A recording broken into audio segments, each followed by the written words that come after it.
professor Abraão, ele é psicanalista, é professor, está conosco, né, idealizando todo esse grande projeto que é a formação de um instituto, né, baseado realmente no focado em pessoas, né? Quando a gente vai lidar com pessoas, a gente tem que cobrir tudo aquilo que a gente pensa, meu Deus, o que que a pessoa vai pensar, o que que ela vai sentir quando ela vê isso, quando ela ouvir isso, né? Então, eu te agradeço por ter aceitado o convite, né, para estar aí coordenando esse curso, esse instituto de maneira geral e também por estar conosco na live de hoje, que nós falaremos sobre, se você quiser se apresentar e já introduzir o nosso tema. Já ia falar. Nós falaremos hoje sobre traumas, pessoal. Sejam todos bem-vindos os que estão chegando. É um prazer ter vocês aqui. Muito obrigado pela oportunidade, Andressa, André, Fátima. Vocês são importantes. Vocês precisam perceber o quão importantes vocês são para as vidas que estão cercando vocês e agora para os futuros alunos do Instituto Fênix. Eu agradeço de coração a oportunidade de poder fazer parte dessa construção, na coordenação, na construção de novas ideias, que é uma proposta bem inusitada na minha realidade. Foi uma proposta que chegou assim de paraquedas e eu abracei porque eu acredito nisso. Eu acredito e nós precisamos acreditar no que vai nos dar e no que vai trazer futuro para as pessoas que estão à nossa volta e para quem a gente quer alcançar. Muito obrigado. Nós iremos falar hoje sobre traumas, né? E lá o título é Trauma, você tem? E aí eu pedi para que elas trouxessem, o pessoal está dando feedback aqui, falando de mim, gratidão, Ingrid, para que elas trouxessem perguntas, né, sobre essa questão do trauma e a gente vai conversando aqui, vai trazendo toda essa contextualização acerca dessa temática.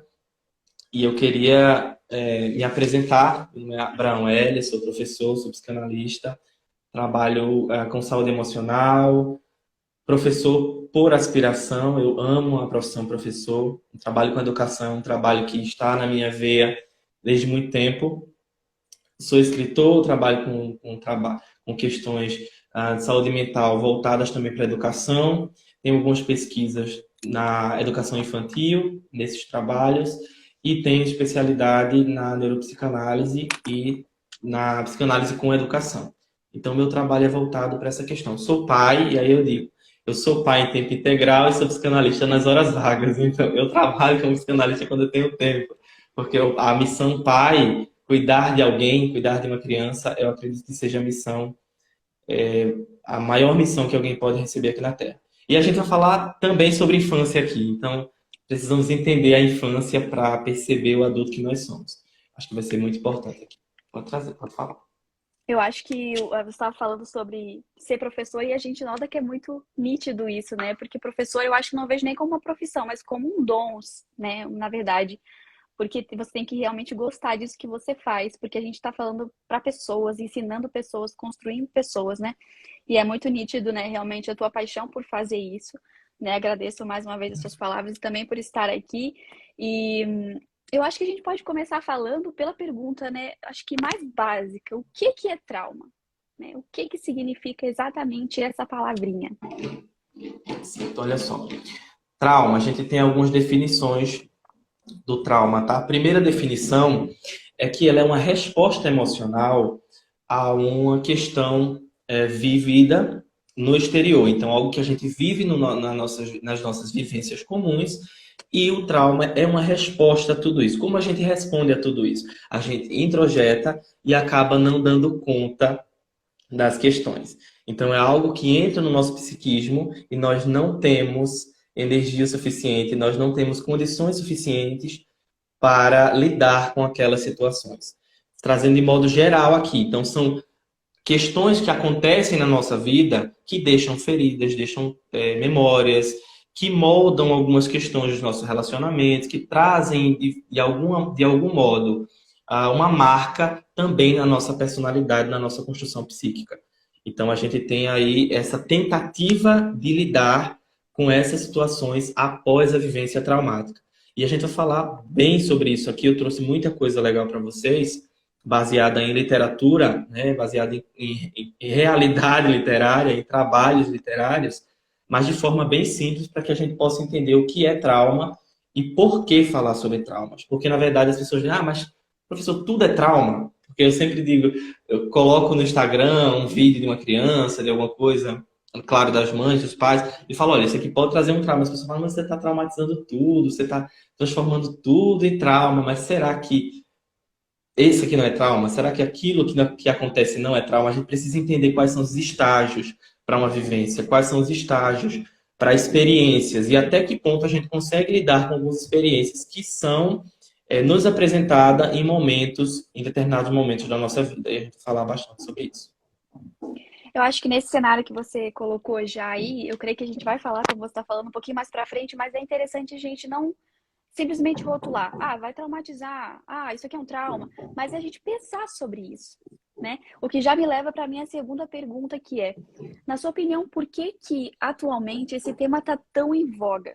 Né? Por que que você acha que, eu creio talvez de uns 2 anos para cá, se a gente pudesse mais ou menos colocar aí, a gente está se ouvindo falar tanto sobre isso, né? O que que você tem a dizer sobre esse cenário que a gente viveu, né? Não quero nem estar a pandemia aqui, mas nos últimos 2 anos a gente teve um cenário que realmente modificou muitas coisas, né? Vamos falar estruturalmente aí na sociedade. Então, qual que é a tua visão sobre isso? Por que que a gente escuta tanto falar sobre isso? Apesar de às vezes não ser empregado da maneira correta, muita especulação e tudo mais, eu acho que a gente está aqui até para desmistificar algumas coisas, né? Como você está falando, é necessário que a gente pense pelo menos sobre isso, né? Por que que está sendo tão falado, né, atualmente sobre esse tema especificamente? Olha, quando a gente fala sobre traumas, sobre situações traumáticas, vivências traumáticas em si, nós falamos das experiências humanas. E hoje a gente fala muito em experiência, em sentimento, em a individualidade das pessoas, né? O que é individual, como eu percebo o mundo, como eu construo essa percepção do que me cerca. E falar sobre trauma é falar sobre o que a gente vive. Porque existem diversas situações, a gente vai trazer aqui daqui a pouco, que são consideradas comuns, mas que são consideradas em alguns momentos traumas, ou que podem se tornar, porque, de acordo com Freud, são experiências que podem ou que têm, de alguma forma, um impacto maior de acordo com a idade. Então, elas são relativamente traumáticas. A ideia é essa. Não é que, na verdade, tudo que acontece é um trauma para todo mundo. Okay? Uma perda, o desmame, a gente vai falar sobre tudo isso. Mas não é que tudo que existe, ou que tudo que a gente vive pode ser traumático. Mas de modo a modo, de pessoa para pessoa, isso pode vir a ser traumático porque existe aí, de acordo com a idade, essa inclusão. Mas falando sobre por que tudo hoje a gente fala de trauma, por que a gente fala tanto da subjetividade, porque, na verdade, a gente se volta para um espaço em que é necessário observar o indivíduo. O indivíduo que constrói, o indivíduo que se relaciona, o indivíduo que percebe, o indivíduo que tenta falar e não é ouvido, o indivíduo que escuta alguém e não percebe ou não entende o que o outro está querendo passar. Então, existe um ponto aqui da centralidade desse momento voltada para as questões do adoecimento psíquico. Então, nós começamos a observar que a gente está olhando mais para o indivíduo adoecido. Isso quando a gente fala no contexto geral, tá? Não estou falando só de psicanálise, eu estou falando da psicologia, do contexto de saúde mental. Então, a gente olha de uma ótica humanizada para esse contexto. Quanto mais se humaniza, mais minucioso fica o trabalho com as pessoas. Então, a gente precisa entender que aspectos vivenciais têm uma influência a ponto de se tornarem traumáticos em nossa vida. E aí é assustador a gente pensar que talvez a ideia de trauma aqui seja muito mais simples do que a gente pode perceber. Então, são questões mínimas que talvez tenham influência muito grande. E quando a gente trata de psicanálise, nós costumamos falar que a psicanálise ela é uma terapia literária, porque ela dá nome ao que não tem nome, ela dá significado ao que não tem significado na nossa vida. Então, muitas vezes a gente nem acredita que ser desmamado ou sair do seio familiar muito cedo é um trauma, porque não tem nome para a gente o que a gente viveu. Não tem um significado real. Mas aí quando a gente vai para a psicanálise, vai para a psicoterapia, a gente percebe, nossa, então isso aqui tem um significado para mim. Isso aqui é real para mim. Eu nomeio, eu percebo, eu trago para cá, é real. Então a individualidade sendo trabalhada na atualidade traz à tona questões que nunca observamos. Então não é só traumas, né? É sexualidade, é identidade, é perspectiva de construção social, é relações familiares, é a saúde mental em si, tudo que a gente não olhava quando a gente prestava mais atenção no coletivo e na ritualidade, eu falo que é ritualidade. É naquele ponto em que existe um Deus aqui ou um líder aqui e todos o seguem. Então, não era individual, era mais voltado para essa questão coletiva. E quando a gente parte desse ponto, as massas estão aqui, as pessoas estão aqui, mas eu preciso olhar para mim, eu preciso perceber quem eu sou, a gente percebe que sim, a gente precisa olhar para os mínimos detalhes. E na maioria das vezes são traumáticos. Perfeito. Eu acho que o professor até já deu uma pinceladinha aí, porque a gente meio que engloba muitas coisas, né? Esse tema, ele engloba todas as fases da nossa vida, né? Todos os indivíduos. E aí eu queria perguntar se os traumas são sempre ruins? Trauma é sempre uma coisa ruim? Ou existem traumas que talvez não sejam bons, não sei se eu definiria como bons, mas eles vão acontecer. Não são ruins nem bons. Entendo. Existem traumas que, na verdade, nós podemos considerar como situações necessárias para a manutenção e construção de um indivíduo. Traumas, questões que podem vir a ser traumáticas, mas são questões comuns que talvez elas apresentem um risco se acontecer uma negligência. E a gente fala muito de infância nesse ponto. Tá? Então, desmame da criança, eu digo, aí o pessoal fala, professor, falando de desmame novamente, desmame infantil é um dos primórdios, gente. E é uma coisa tão simples de se perceber, parece tão rotineiro aqui no Nordeste, falo muito do Nordeste, coloca pimenta no bico do peito para o teu filho parar de mamar.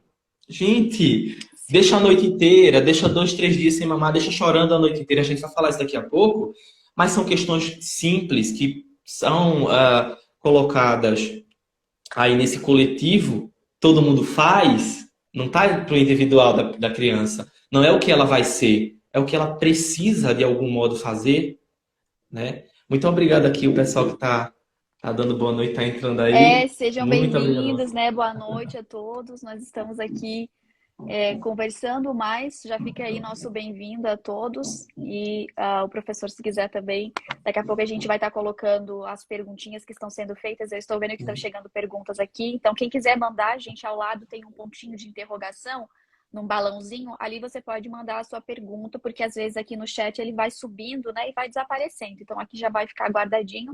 E daqui a pouco a gente pode estar colocando essas perguntas na tela. Exatamente. Olha só, então, voltando para essa questão do que é potencialmente traumático, não é que seja propriamente traumático, mas de acordo com a vivência daquele indivíduo, pode vir a ser um trauma, pode vir a ser uma lacuna, pode vir a ser um espaço, né, que precise de atenção naquele momento. Então, quando a gente fala de trauma, eu sempre digo, gente, trauma não é só algo muito expresso na vida de alguém, não é só algo que tira o sono dele, pode tirar, não é só algo que faz com que ele tenha uma crise de choro ou de ansiedade, pode ter, mas nem sempre é isso, é aquele problema relacional que você sempre acreditou que era normal, porque você via e acaba replicando, você percebe e acaba transformando aquilo em uma vivência comum.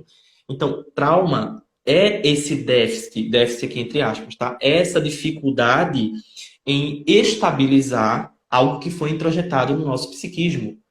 Então, a gente cresce e percebe que não consegue lidar com algo introjetado na nossa infância que não faz jus à nossa realidade, não é igual, não é algo que dá para ser aplicável aqui. Então, o que a gente faz? A gente tende a repetir. A gente vai trazer essa questão da fixação, da repetição e tudo mais, mas voltando à questão do trauma cotidiano, eu sempre digo trauma que pode acontecer no nosso cotidiano. Então, existem traumas que são vivências positivas. Realocamento, né? Então a família sai de um lugar para outro, de uma vizinhança, ou de um estado, de um país para outro, e acaba tendo uma dificuldade naquele novo país, naquele novo estado. A separação dos pais, que pode vir a ser. Aí vocês falam, eita, professor, mas é negativo ou positivo a separação? Muitas vezes a separação ela traz um alívio para a mãe, porque em algum momento aconteceu alguma coisa ali. Então, pode ser uma segurança para a criança que não é entendida como uma segurança para a criança, porque ela não consegue lidar com o que foi introjetado naquele momento. Ela é dependente e é necessário que ela seja dependente afetivamente dos dois naquele momento. Só que isso fica difícil e é uma questão que acontece muito hoje. Não estou aqui normalizando a separação de forma alguma. Mas existem outras questões. A adaptação escolar pode vir a ser um trauma. Então, a criança...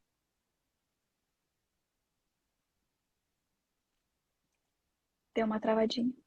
Voltou. Foi alguém que me ligou aqui no meio da... Ah, ok. A criança não consegue lidar com as atividades, não consegue lidar com o dia a dia escolar. E aí, automaticamente, ela tem um problema com a mãe, um problema com o pai. Ou o pai faz uma vergonha, né? Exposição da criança na frente dos amigos, pode vir a ser uma questão traumática. Então, são micro situações, médias situações, grandes situações que podem vir a ser traumáticas. Aí vocês me perguntam, mas isso traz um baixo rendimento na fase adulta? Uma dificuldade na escola vai fazer com que aquela pessoa tenha ansiedade, tenha algum problema na profissão? Sim. Gente, a gente precisa perceber que não existe uma barreira que delimita a nossa infância da nossa fase adulta. Isso não existe. A gente precisa tirar isso de uma vez por todas. Ah, porque eu fui uma criança e hoje eu sou um adulto. Tá, você é um adulto, mas você é a mesma pessoa de 10, 20 e 25 anos atrás, desde que você conhece como gente. Então, nós precisamos entender que é uma constituição. E é a partir do modo como a gente percebe esse espaço, essa constituição, e introjeta. Quando eu digo introjeta, é a gente recebe e guarda isso dentro da gente. É uma forma de perceber e vivenciar. Então, isso vai, de algum modo, trazer percepções que não são tão ajustáveis à nossa realidade da fase adulta. Isso pode trazer angústia. E aí a gente fala de questões traumáticas. A gente volta lá para a infância, para a fase da adolescência. E trauma não só é na infância, né? As pessoas falam, trauma só é lá na infância? Não, trauma acontece na fase adulta também. Existem acidentes, existem lutos mal elaborados. Pode falar, pode trazer. Eu Não até vou ia levar lá. perguntar se todos vão passar por traumas em algum momento Ah, da vida, ou tem alguém que vai escapar e não vai passar por um trauma até a fase adulta, né? Enquanto viver. É possível? Ou todo mundo vai passar por traumas? olha, é difícil dizer para aqui de forma aberta, mas a verdade é que ninguém escapa de trauma, né? Ninguém escapa. E quando a gente olha para isso, a gente fala, ainda bem que ninguém escapa. Ainda bem. Porque trauma, de algum modo, mesmo que negativo ou até positivo, os traumas positivos, eles são para o desenvolvimento da criança. Então, desmamar a criança é para fazer com que ela se alimente posteriormente. Então, a gente fecha a ideia que, peraí, a criança precisa passar por esse ciclo. É um trauma, mas vai acontecer uma tentativa de resolução de tudo aquilo. Claro que se não acontecer o acompanhamento adequado, acontecer negligência, esse trauma pode ser levado para a fase adulta sem nome ou sem significado. Mas todos nós vamos passar, 90% da população vai passar ao menos uma vez na vida por um trauma significativo. Seja perda, seja um processo de separação, um processo de readaptação em um novo espaço, coisa simples. E a gente precisa entender que muitas delas, se com significado, se tratadas de forma séria, levadas em consideração, que é o importante, vai nos levar a um espaço de entendimento de quem nós somos. Então não tem Perfeito. como fugir. Então, se a gente considerar, na verdade, por essa ótica de a gente analisar que até realmente o desmame, ele é sim um trauma, e outros processos que fazem parte realmente do desenvolvimento da criança, não tem como ninguém escapar, né? Porque mesmo que não seja amamentado ali no peito da mãe, vai ser amamentado de alguma maneira e vai passar por essa fase do desmame, ou até mesmo de uma chupeta que seja, essas coisas todos nós vamos passar. Então, generalizando aqui, acho que ninguém escapa, né? Ninguém escapa do trauma. E há uma fase específica da vida onde aconteceu um trauma. Nessa fase específica vai ser mais agressivo, vai ser mais avassalador, vão ter consequências talvez até mais sérias. Existe, a gente pode falar um pouco sobre essa questão? Certo. Quando a gente fala de trauma, expressando aqui a ideia de que Freud traz o primeiro trauma do ser humano como sendo o nascimento. De algum modo, o nascimento é o primeiro e mais estampado trauma da vida humana. Então, não é... O desmame é um trauma, pode ser considerado, na verdade, não é expressamente algo que vai influenciar negativamente a vida da criança, mas temos aí um trauma inicial que talvez é mais é um primórdio aí que é a gênese ou a experiência do nascimento, que é dolorosa tanto para a mãe quanto para a criança. A criança sofre também dessa experiência, tanto que existe choro, existe desconforto, né? Isso provado cientificamente, quando a gente fala, toda adaptação ao ambiente. E aí imagina isso, Andressa e todos os nossos colegas que estão aqui. Imagina se adaptar ao novo ambiente totalmente negligente, quando não existe um apoio de um cuidador suficientemente bom, como o Winnicott fala. Então, imagina quão traumático. Aí não teve nada. Aí a pessoa pode, a mãe pode dizer, não, mas a gente fez tudo. Não teve nenhum trauma ali, não teve nada. Mas a mãe falava, eu não vou colocar no colo porque vai criar manha. Ou vai acostumar. Então deixava o bebê chorando a noite inteira, de algum modo, lá dentro do bercinho. Isso a gente vai falar daqui a pouco, mas aí você me traz aqui a ideia de que existe um período que possa ser de forma avassaladora na vida ou na constituição dessa criança, desse futuro adulto. A gente sempre fala, eu sempre trago a ideia do desenvolvimento infantil. Porque desenvolvimento infantil é constituição do sujeito, desenvolvimento infantil é constituição do psiquismo. Nós precisamos entender que não existe mini adulto ali, como a gente acreditava alguns séculos atrás. Não existe folha em branco que alguém está escrevendo tudo. Não existe esponja. As pessoas dizem, a criança é como uma esponja. Eu não acredito que a criança seja como uma esponja. A criança é como um quebra-cabeças. O que não cabe na infância da criança, ela não vai conseguir encaixar, mas ela vai levar até a fase adulta sem nomear. Então ela não é uma esponja. A esponja pega tudo. A criança não, ela é um quebra-cabeças. O que não encaixa nela vai se transformar em uma peça que vai assustar. Então, a nossa Constituição recebe muita coisa. Nossa construção, o nosso desenvolvimento, o desenvolvimento emocional, o desenvolvimento da criança em si, é um processo delicado e ele precisa ser levado a sério. Precisam de cuidadores suficientemente bons de ambientes que tenham e que proporcionem um desenvolvimento emocional legal para essa criança. Então, nascimento, né? Quando os traumas podem ser mais significativos, é exatamente na constituição da criança. Por quê? Porque é aí que ela introjeta, aí que ela guarda, é aí que ela percebe que essa pecinha do quebra-cabeças não é dela, mas ela vai ter que carregar, porque ela foi apresentada e vai ficar numa instância, no inconsciente, em um ambiente que ela não consegue ver. Mas, de algum modo, ela vai tentar sempre colocar essa peça no quebra-cabeças. Vai ser todo aquele processo voltado para a repetição. A gente vai falar daqui a pouco. Então, constituição infantil é um dos pontos, né? Aí até os 10, 12 anos e início da fase da adolescência são processos importantes e a gente precisa se atentar a esses fatores, tá? A questões traumáticas nessa época. Entendi. A gente até já citou alguns aqui, né, no decorrer da conversa, mas a gente estava falando que traumas às vezes são coisas corriqueiras, coisas do dia a dia. Eu queria que o professor citasse alguns traumas, né, que às vezes a gente olha assim e a gente talvez não dá a devida importância e por isso eles se repetem tanto, né, como você já falou há pouco tempo atrás.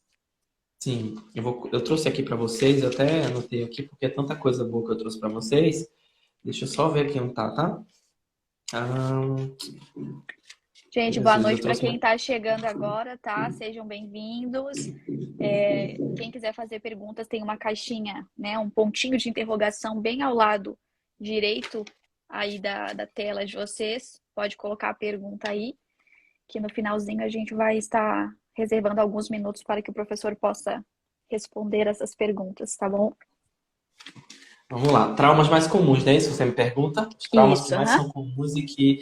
Olha só o que eu trouxe aqui para vocês. Primeiramente, eu trouxe 5 traumas, tá? 5 traumas mais comuns, ou situações traumáticas, ou potencialmente traumáticas, como o Freud implica em sua teoria. Então, é algo que é potencialmente traumático, mas que aí depende do indivíduo para essas questões, mas quando a gente percebe num contexto geral, isso tem influência muito grande. Negligência parental e abandono afetivo. Principal. Como eu falei para vocês, início, constituição da criança, ela precisa se sentir cuidada, ela precisa ter dependência afetiva e emocional dos que cuidam dela. E aí, eu ouvi uma palestra essa semana de uma pediatra falando do cuidado com a criança, né? E as mães perguntando, falando, fazendo muitas perguntas. E aí a mãe falou: olha, eu tenho que cuidar da minha filha toda vez que ela chorar? Todo momento que ela chora, eu tenho que cuidar? Ela disse: gente, vocês precisam cuidar a todo momento. A criança não entende o que não é cuidado, ela não entende que ela está ali para se desenvolver. A criança, quando nasce, ela não está, agora eu vou me desenvolver, agora eu tenho que ser. Ela não tem isso. O que ela não consegue lidar é uma pecinha fora do quebra-cabeças. E ela vai introjetar: professor, mas nem tudo que a gente faz, né, ou que a gente deixa de fazer pode ser potencialmente traumático. Sim, claro que abrindo aqui esse espaço, esse parêntese. Existem questões normais do dia a dia, mas deixar a criança chorar a noite inteira, ou deixar que ela pare de chorar por si só, ela não tem mecanismo autorregulatório, ela não tem desenvolvimento neurológico, desenvolvimento psíquico suficiente para fazer uma autorregulação emocional, gente. Então a gente precisa entender que a negligência mesmo, então deixar aquela criança ali, o choro sozinha, então vai chorar sozinha. A chorando, chora aí sozinha. Não vou dar ouvidos ao seu choro. Gente, quem, quem quer chorar sozinho? Quem é a pessoa que quer chorar sozinho? Né? O abandono afetivo é outro também. Então, a sensação de abandono, a sensação de não apoio, de não ter um apoio dos cuidadores, é algo que lembra muito para a criança e começa-se, então, a introjeção da pulsão de morte. São as primeiras representações do morrer, do falecer, do ir embora. É quando a criança, peraí, eu não estou perto da minha mãe, então o que é que está acontecendo? Eu estou morrendo. Eu estou padecendo. É a criança que tem esse sentimento. Então, o cuidado é importantíssimo. Então, é coisa comum. Negligência muitas vezes é comum, é coisa simples. É quando a criança faz uma birra que a gente deixa ela lá jogada e diz: fica aí, passa vergonha sozinha. Ela precisa passar essa vergonha. Na verdade, isso é para trazer vergonha para a criança, ou ela está tentando lidar com a realidade que foi imposta para ela? Com a realidade que ela não está pronta ainda. Então, a negligência e o abandono é um dos fatores que a gente mais percebe. E a gente percebe muito aqui no Brasil. Quem está no Brasil sabe, vocês que são brasileiras sabem. Então, por questões socioeconômicas, por questões culturais também, existe essa dificuldade aí. Segundo, desestruturação familiar. É o segundo ponto que leva à ideia que é muito comum. A gente percebe aí pais e mães que não têm estrutura, a família toda desestruturada, ninguém sabe qual é o papel de quem, ninguém sabe quem é cuidador, ninguém sabe quem media nada, é tudo de qualquer forma. Qualquer pessoa entra pela porta e sai a hora que quiser. E qualquer pessoa toca e pega na criança e leva a criança para onde ela quer. Então, essa desestruturação familiar, desestruturação de papéis, que possivelmente traz uma desestruturação no cotidiano dessa criança e desse adolescente. A gente está falando muito de criança e adolescente aqui, mas a gente precisa entender as nossas crianças, como eu falei no início. A gente precisa entender a criança que a gente foi para que a gente perceba o adulto que a gente é. Então, é um ponto primordial. Tá? Então, a desestruturação familiar é um dos pontos que podem ser possivelmente traumáticos e que não são tão levados em conta. Ok? Três problemas. O terceiro, problemas relacionais e perdas, violência, tudo isso que também é muito comum. Né? Violência. Então, a pessoa toma um tiro ali, fica ali, ou acontece isso aqui, acontece essa perda. Perdas materiais também podem ser potencialmente traumáticas.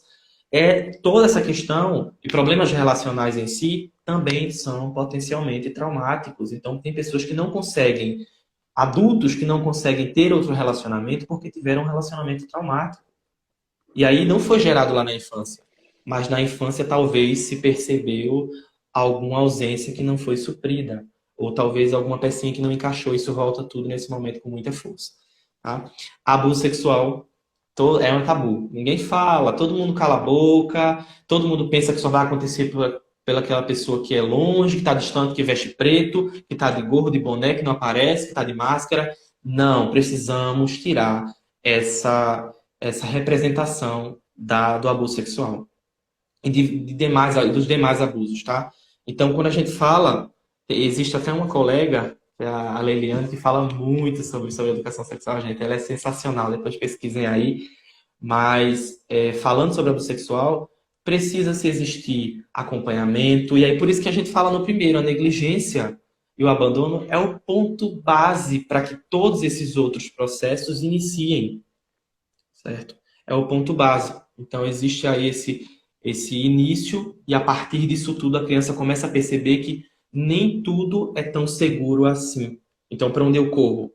Ou eu não corro?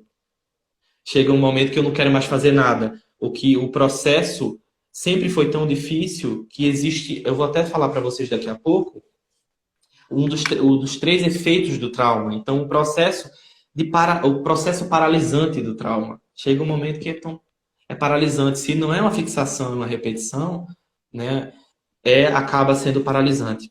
E aí, o quinto é exatamente a pressão, a cobrança e a punição extrema na infância. Ah, mas ninguém fala também. Ninguém fala, mas toda criança precisa ser ótima na escola, precisa fazer as melhores artes, precisa ir bem arrumadinha e engomadinha para a escola, não pode sujar a roupinha se for para o parque e tem que sentar em casa da maneira correta e comer da forma correta. Isso é politicamente correto, mas a gente não aceita, a criança não aceita. Entende? Na infância a gente não percebe que isso é o politicamente correto porque é uma peça fora da caixa para a nossa Constituição. É isso que acontece. É uma peça que não se encaixa no nosso momento. A gente precisa entender a nossa Constituição e a dos nossos filhos, né? Então é importante. Os nossos colegas estão trazendo aqui, alguns estão falando que esses traumas foram vivenciados por eles. Então vocês percebem aqui que são questões básicas, né, que acompanham a nossa vida e a gente vai percebendo aqui nesse olhar, tá? Pode voltar. Falar.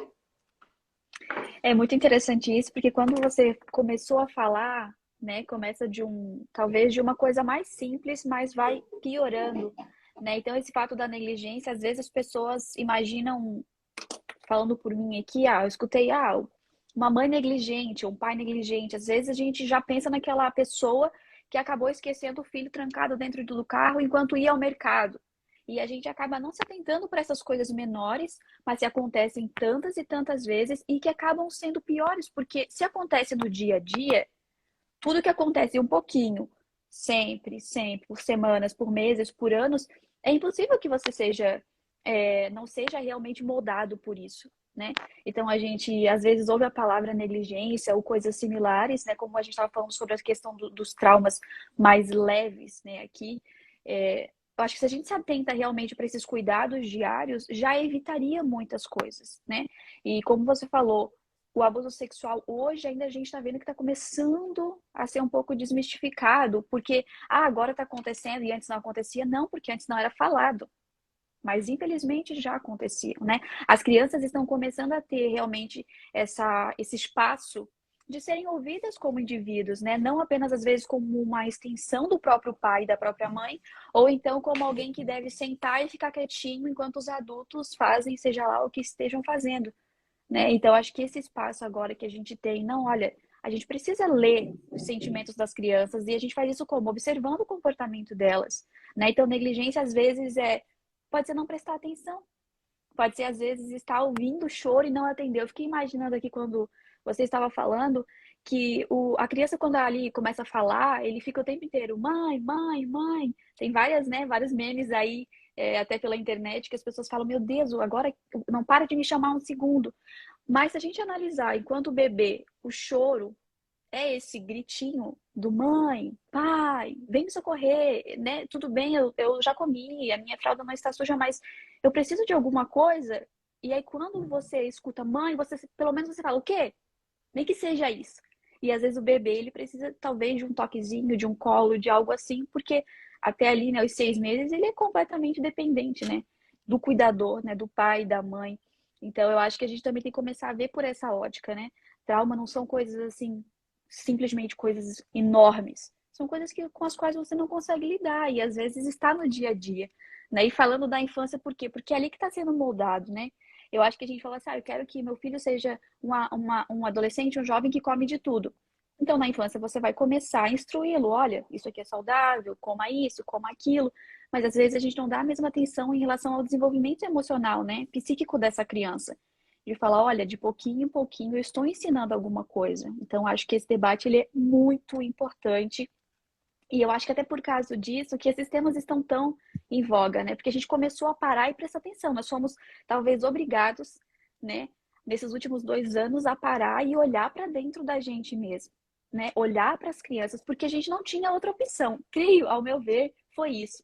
Talvez a gente só estava vivendo ali o dia a dia e a gente agora não. Ei, você precisa lidar com você mesmo. E aí a gente começou a lidar conosco, com os nossos traumas, e a gente começou a se perguntar, nossa, de onde é que tá vindo isso? E aí a gente começou a pensar sobre isso, né? E aí a gente começou a buscar resolução também, que querendo ou não, é isso que a gente tem que fazer, né? Identificar, né? Como o professor estava falando ali, o recordar isso, né? E até fazer a elaboração disso.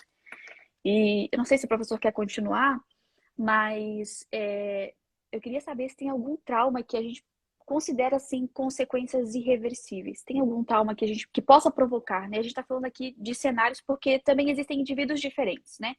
Então, eu acho que a nossa capacidade de processar as coisas também ela é muito diferente. Mas se a gente pudesse aqui, talvez até generalizando, existem traumas que podem provocar consequências irreversíveis ou então que sejam assim, talvez as mais difíceis?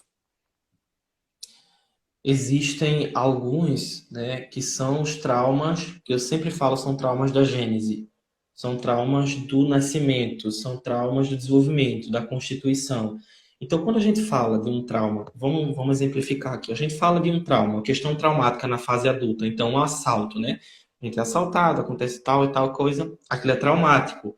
A gente vai buscar ajuda, vai lidar com aquela questão, mas aquilo tem um nome. Então, eu sempre falando aqui que ele tem um nome. Eu fui assaltado, me levaram a alguma coisa. Existe uma falta por algo que é literal nesse espaço. Quando existe uma negligência lá no início, a criança não consegue perceber o que falta. Só falta. Então, olha só. Quando a gente não sabe o que falta, falta em todo lugar. Falta em todo lugar. Então a É uma pessoa olha busca para o lado, olha para o outro. interminável, então, nesse caso, né? Uma busca interminável porque você não Exatamente. sabe o que você está procurando, né?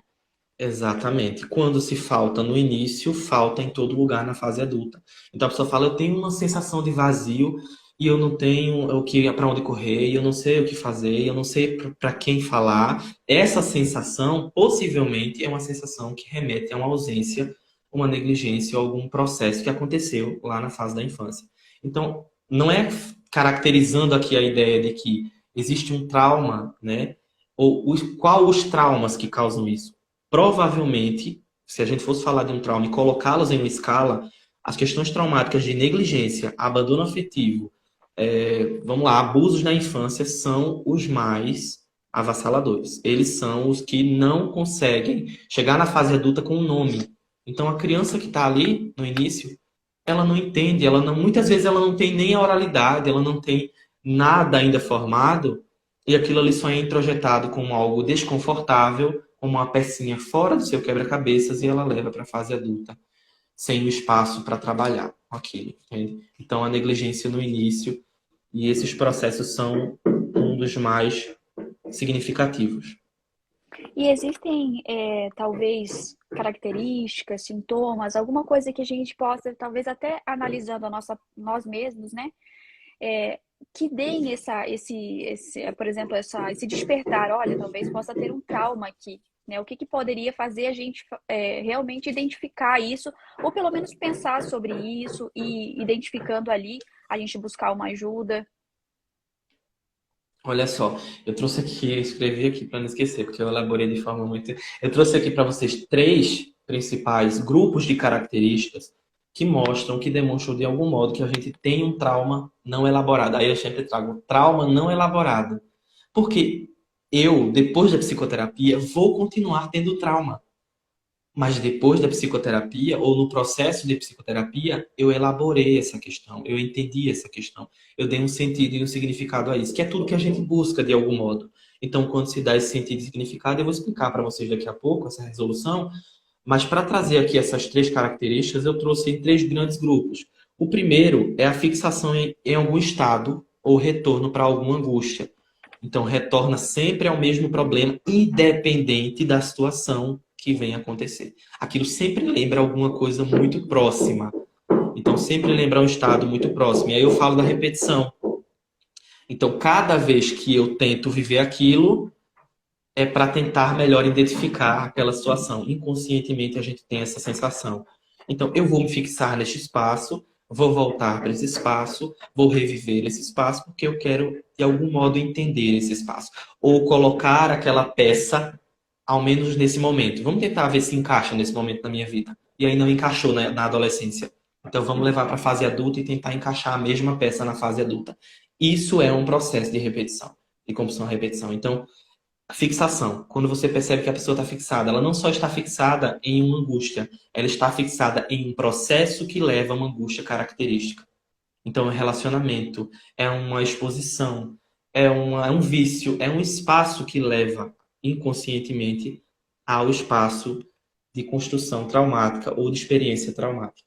Então, primeira, fixação. Segunda, dificuldades relacionais, emocionais, dificuldades familiares, dificuldades em ambientes profissionais e principalmente na identidade e na autonomia. Porque quando a gente olha para identidade e para autonomia, a gente percebe relacionamento, emoções, família e profissão em cima disso tudo. Então, a base para quem nós somos é entender quem nós somos e entender o que nós somos, para que estamos aqui. Então, a autoimagem, quando eu olho para mim, eu digo, peraí, eu sou isso, eu me percebo dessa forma, eu me entendo dessa forma.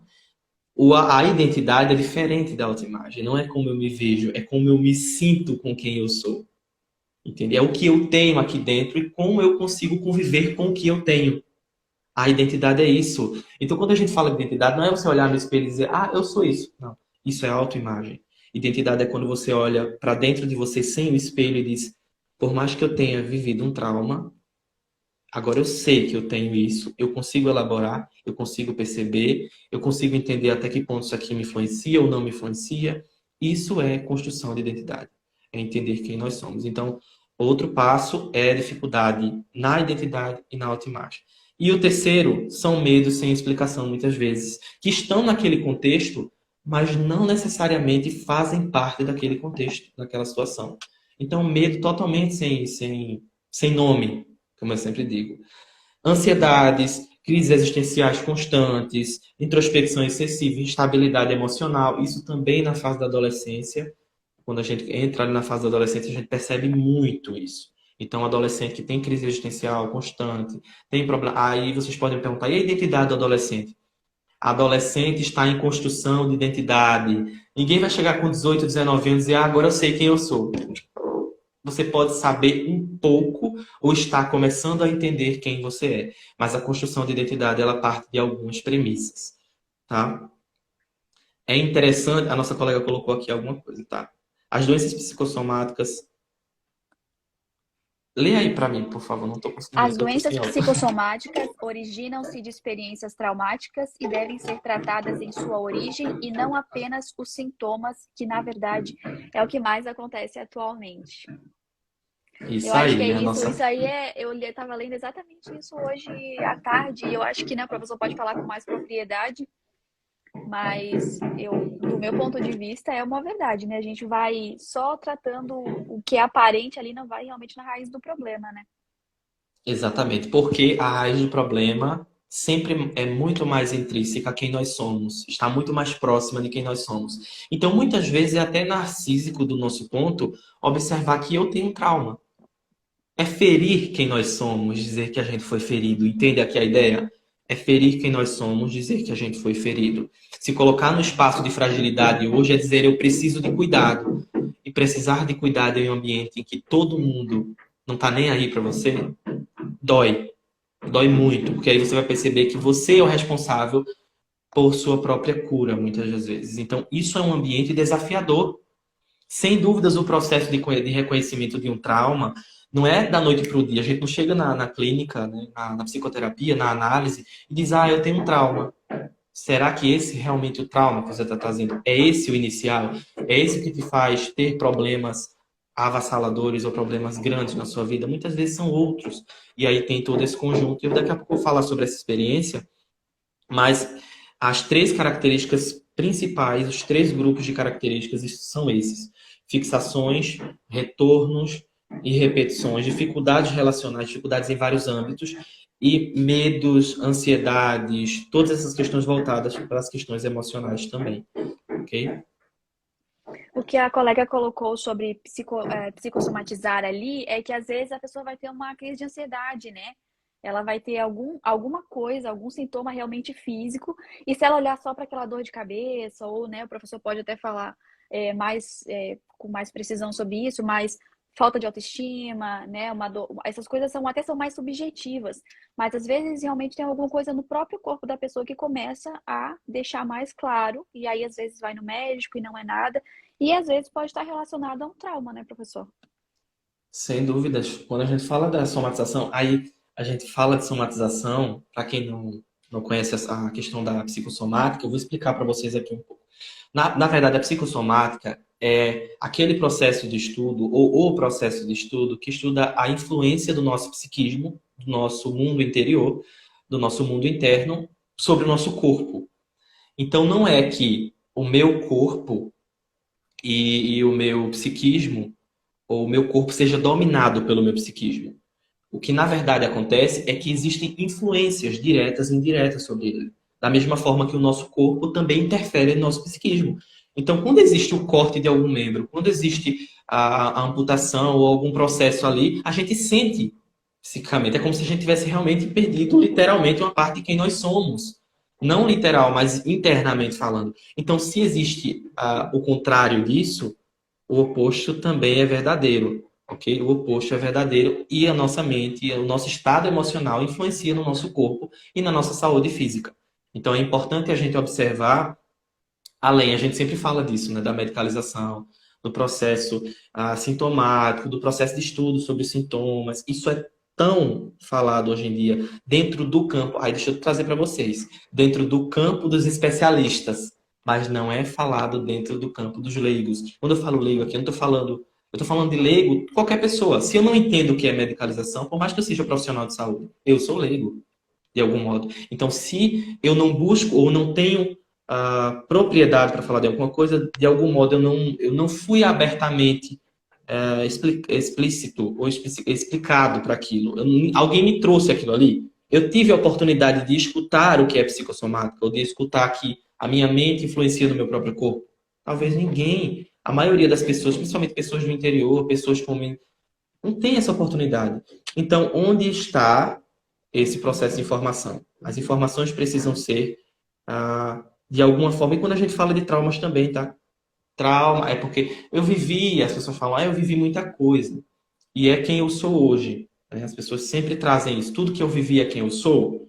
Será que tudo que eu sofri faz eu ser quem eu sou hoje? De algum modo, sim. E essa é um dos primeiros desafios. Esse é um dos primeiros desafios. É entender que o que a gente viveu, de algum modo, constitui quem nós somos. Existe aquela questão, o oposto também, trazendo aqui.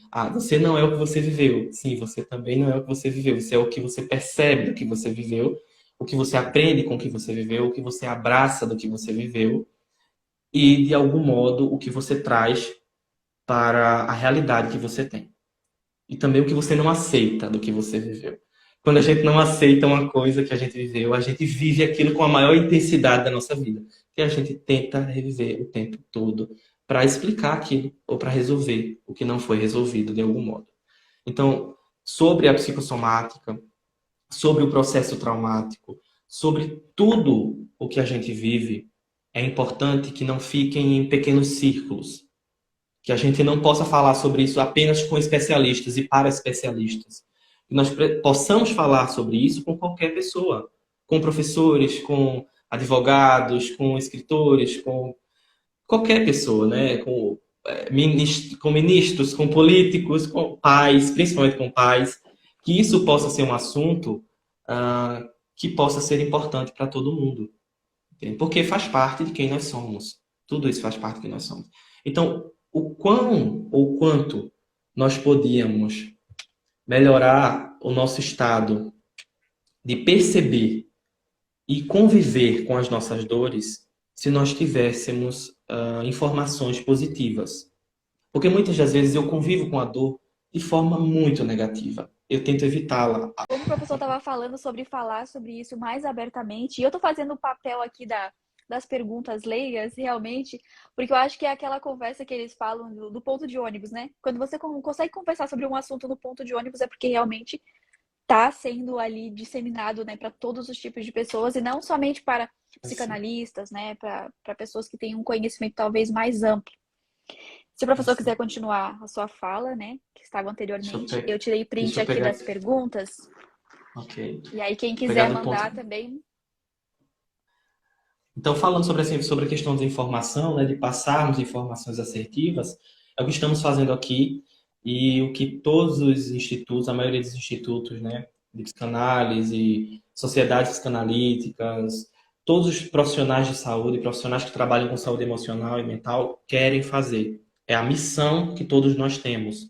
A missão que temos dentro dos nossos corações é poder trazer para os outros o que a gente precisa hoje, o que os outros precisam. Da mesma forma que temos essas informações também de outras profissões. Mas a gente falando de trauma aqui, eu trouxe uma questão bem interessante, porque muitas vezes é difícil a gente aceitar, como eu falei, que que a gente teve um episódio traumático na nossa vida, na nossa infância, na nossa adolescência. E aí tem uma citação do Goleber que fala assim: no trauma se constroem ilhas, ilhas experienciais ou ilhas de experiência traumática. E essas ilhas elas se mantêm encapsuladas e elas são impedidas de comunicação com o exterior. Então essas ilhas são espaços, como eu falei para vocês, são peças do nosso quebra-cabeça que são guardadas porque nós naquele momento inconscientemente acreditamos que em algum momento da nossa vida aquilo vai poder ser resolvido. É como se a gente guardasse para se proteger, guardasse para lembrar, guardasse para calcular o quanto aquilo pode nos fazer mal e também o quanto aquilo a gente pode desejar em algum dia. Entende aqui a ideia? Então, é para trazer isso também, para trazer a ideia que trauma é esse espaço que está encapsulado, está guardado, ele está introjetado, ele está ali no nosso interior. E por isso que é difícil falar de traumas. Mas não só falar, mas perceber que nós temos um trauma, aceitar que nós temos um trauma é muito difícil. Então, essa ideia é uma das que eu quero trazer para vocês aqui. Eu acredito que eu trouxe, não sei se eu trouxe para vocês, os efeitos. Eu trouxe os efeitos do trauma? Ainda não, foi? Vou trazer para vocês agora os efeitos do trauma. Então, falar sobre trauma e seus efeitos é lembrar que o trauma ele é subjetivo de pessoa para pessoa. Então, não é aquilo o objetivo. Se o trauma, vamos lá, de uma realocação, de um abuso sexual, de qualquer questão que seja, tem um efeito em uma criança, ele vai ter um efeito diferente em outra. Por isso que é importante estudar e ser aberto a essas questões. Porque o meu filho nem sempre vai expressar um efeito traumático da forma como o outro expressa aquele efeito. Então, por isso que os pais tendem a não perceber. Porque a filha de tal pessoa teve um trauma e ela expressou de alguma forma. E o meu filho talvez tenha um trauma e eu nunca expresse daquela mesma forma. Por quê? A linguagem é diferente, a simbolização é diferente, a tentativa de expressão é diferente. Isso é o importante também. Então, dos 3 efeitos do trauma, o primeiro é o efeito que a gente chama de deshistórico. Quando eu falo deshistórico, é aquele efeito do sujeito fora do tempo, ou fora de sua história. Peraí, eu não me aproprio da minha história. Eu não sei quem eu sou, eu não sei para que eu estou aqui, por que eu estou aqui. Tira o indivíduo da própria história. Por quê? Porque é melhor ficar fora de sua história do que abraçar um evento traumático ou potencialmente traumático de quem você está ou de quem você era naquele momento se constituindo. Então, é muito melhor tirar ou se sentir fora dessa história. E aí, quem traz essa ideia é o Daniel Shore, em uma das obras dele, falando sobre os efeitos, né, do trauma. O segundo aqui é o efeito paralisante, que é paralisar-se frente a algo parecido ou, quem sabe, idêntico àquela situação traumática. Mas inconsciente, tá, gente? Então pode ser uma associação inconsciente. E quando a gente fala de inconsciente, é o que está no nosso mundo interno, que não é expresso na nossa consciência, consciência a qual estamos aqui assistindo essa live construindo. Ok? Então o indivíduo se sente incapaz e a insegurança é recorrente dentro desse segundo efeito, que é o efeito paralisante. Então, eu sou incapaz de lidar com as minhas realidades, eu sou incapaz de lidar com as minhas obrigações, e isso não quer dizer que eu seja infantil.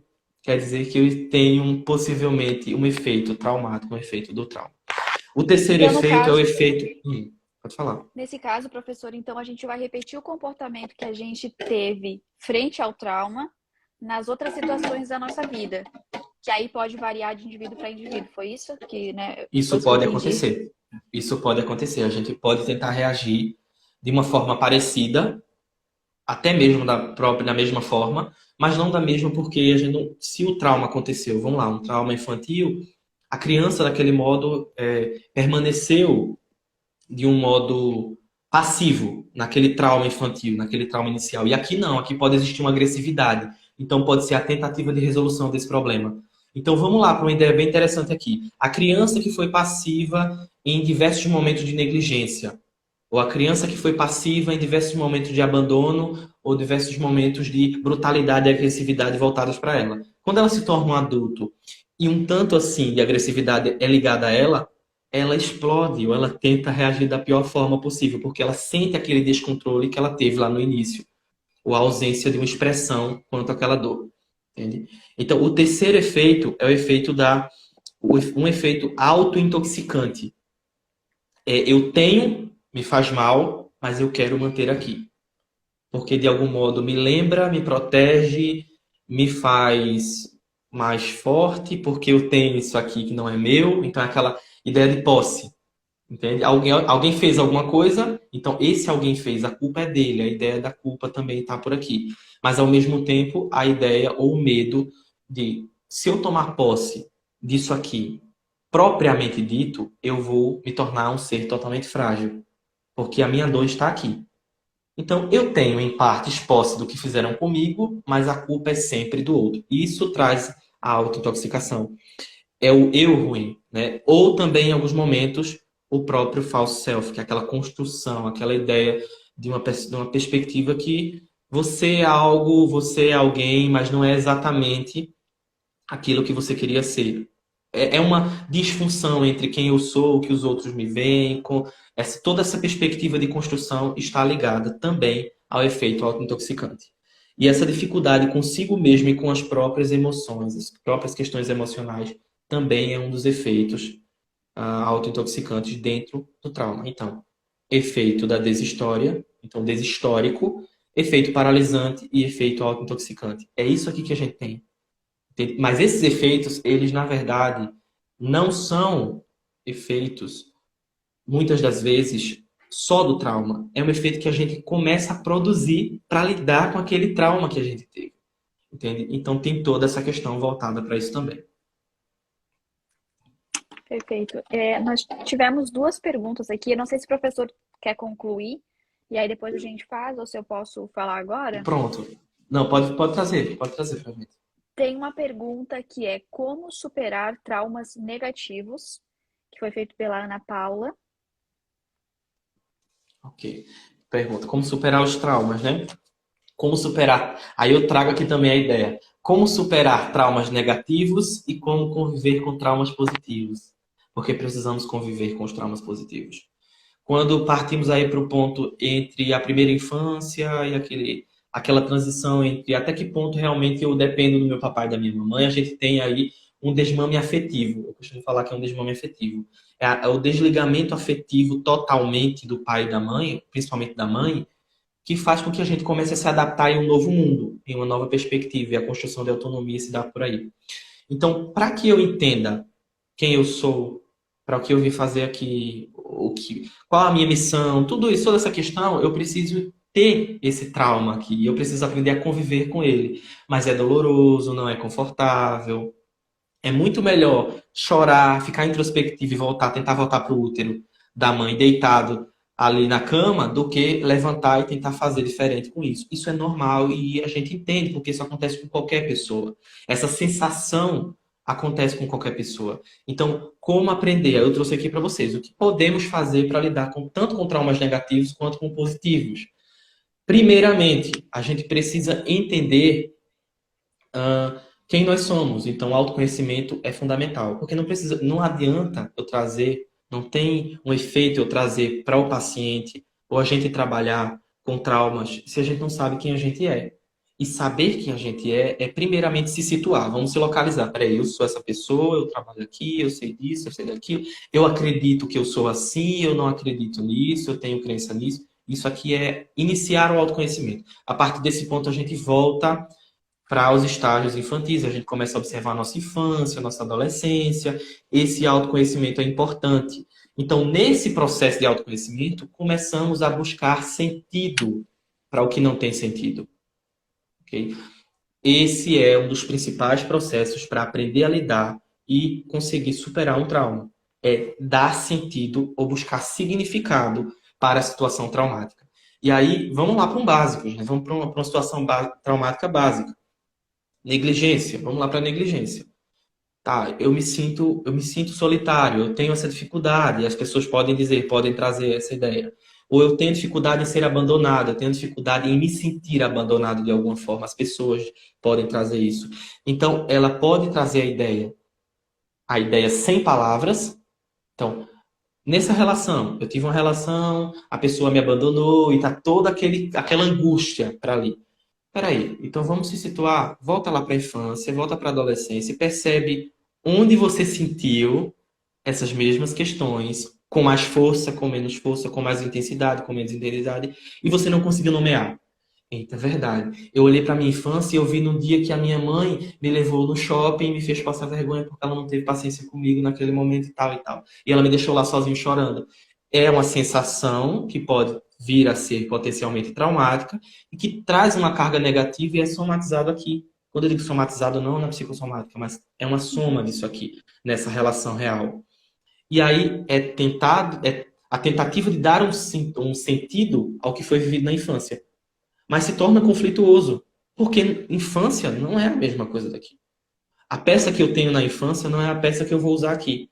Então eu tenho que deixar a peça da infância na infância, porque a peça da infância é muito menor, mas ao mesmo tempo muito mais forte do que a peça que eu tenho na fase adulta.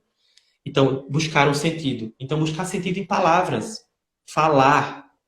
É aquele sentimento que não se consegue colocar em palavras, é aquela ideia. Olha, eu sinto um vazio, certo? Que vazio é esse? Que sentimento é esse? Em quais momentos eles estão? Em quais perspectivas eles estão? Onde ele está fundamentado? Existe um crédito por trás desse vazio? Ou seja, a sensação de estar vazio te traz a ideia de que em algum momento alguém vai trazer algo para te preencher? É aquela ideia, é ainda aquela ideia infantil de que eu vou chorar mais um pouco porque minha mãe vai me trazer o mamar. Então, é a ideia inconsciente. Então, por isso, entender e dar nome às nossas ausências, aos nossos traumas na infância. E dar nome aqui não é nome literal. Não é dizer aqui, você foi traumatizado por conta disso. Não, é aquela criança que pensava daquela forma, que sentia daquela forma.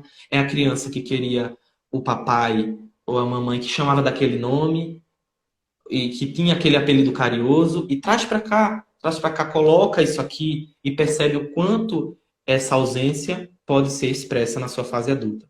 Então, buscar um sentido. E não se busca, olha só, não se busca sentido no que a gente abafa. Não se tem sentido no que a gente esconde. Não se tem sentido no que a gente camufla.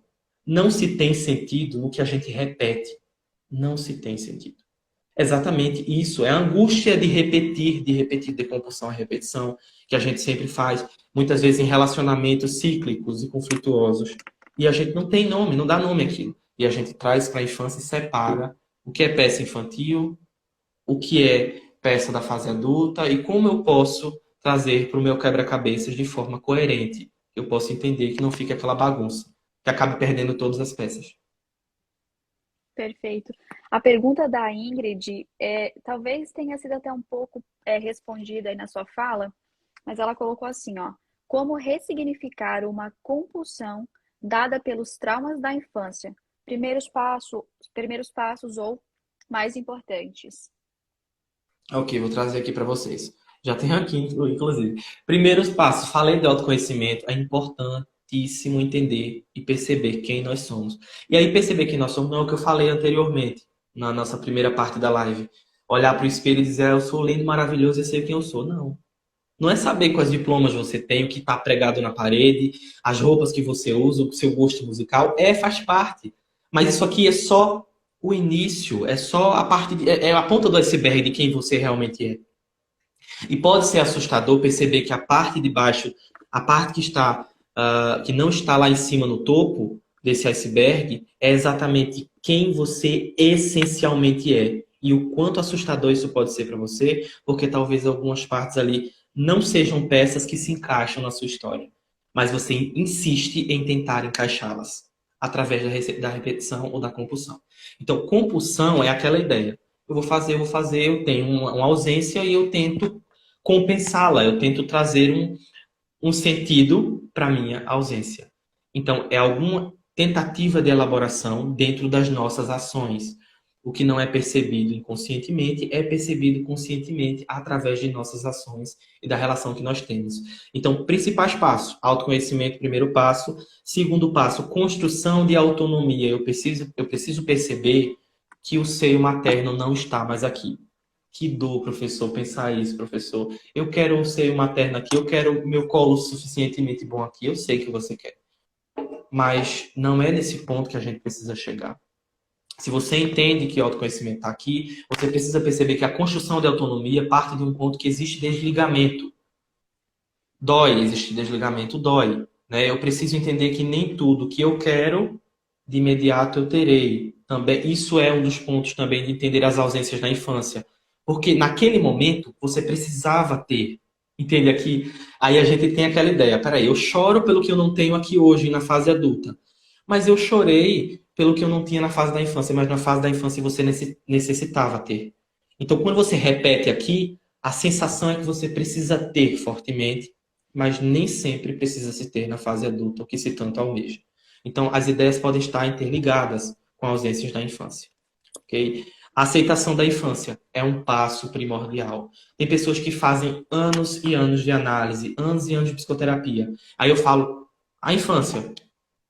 Eu era uma criança, agora eu sou um adulto responsável, formado, capaz e sou muito bom no que eu faço. Ok, e a criança? A criança está lá. E a criança? Olha para a criança. Ela está clamando por ajuda. Ela precisa ser vista. Aí as pessoas dizem, mas ela não foi vista pelos meus pais. E a ausência que eu tenho por não ser vista pelos meus pais estão aqui na minha fase adulta. Olha para essa criança, talvez as ausências dela possam ser entendidas, podem ser nomeadas. E você não é o papai. Os irmãos não são o papai. A esposa não é a mamãe. Então, quando você nomeia, a esposa já não vai fazer mais papel de mãe. Porque ela não é. Porque você nomeou. Você ensinou ludicamente a criança o que ela precisava entender. De forma simbólica, a gente falando aqui. E é dessa forma que a gente entende. Ok? E o quarto passo, conhecer nossa gênese emocional e relacional. Como se construiu, quem é referência de afeto, quem é referência de autoridade. Todas essas questões fazem parte da nossa construção. Compulsão é aquela ideia, eu preciso ter, não tenho controle, preciso ter controle. Então eu corro atrás de uma ausência, não tenho controle sobre o meu desejo, mas eu preciso ter um controle sobre o meu desejo. E então a dor que existe nessa tríade é o descontrole, o controle, é toda a questão dentro disso aqui. Então precisa se entender até que ponto as ausências estão aqui, até que ponto as necessidades estão nesse espaço e até que ponto os desejos fantasiosos também estão nesse espaço. Desejos que possivelmente, de algum modo, te levam para um espaço mais surreal do que para a sua realidade. E isso pode ser o que causa tanta angústia. Tá? Então, é a percepção, é a construção de entendimento acerca dessas questões que traz, sim, a resolução desses conflitos. Perfeito. Nós temos uma pergunta que foi feita aqui nessa nova live.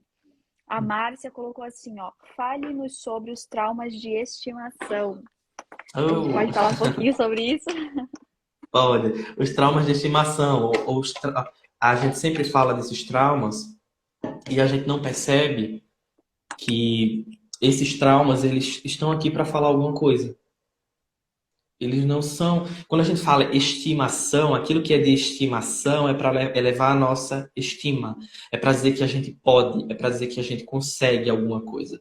Então, de algum modo, esses traumas estão aqui para nos reforçar que precisamos ou que conseguimos nos proteger disso aqui. É só aquela ideia.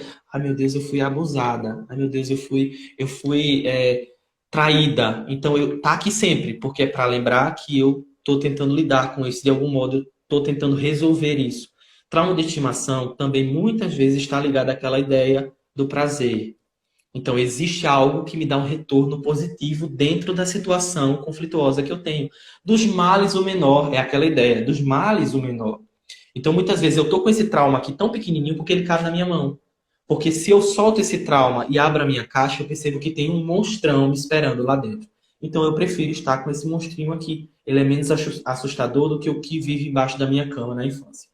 É importante a gente perceber que trauma de estimação sempre é dos mais, dos grandes que estão ali, o menor. Sempre é dos que podem doer, o menos que dói.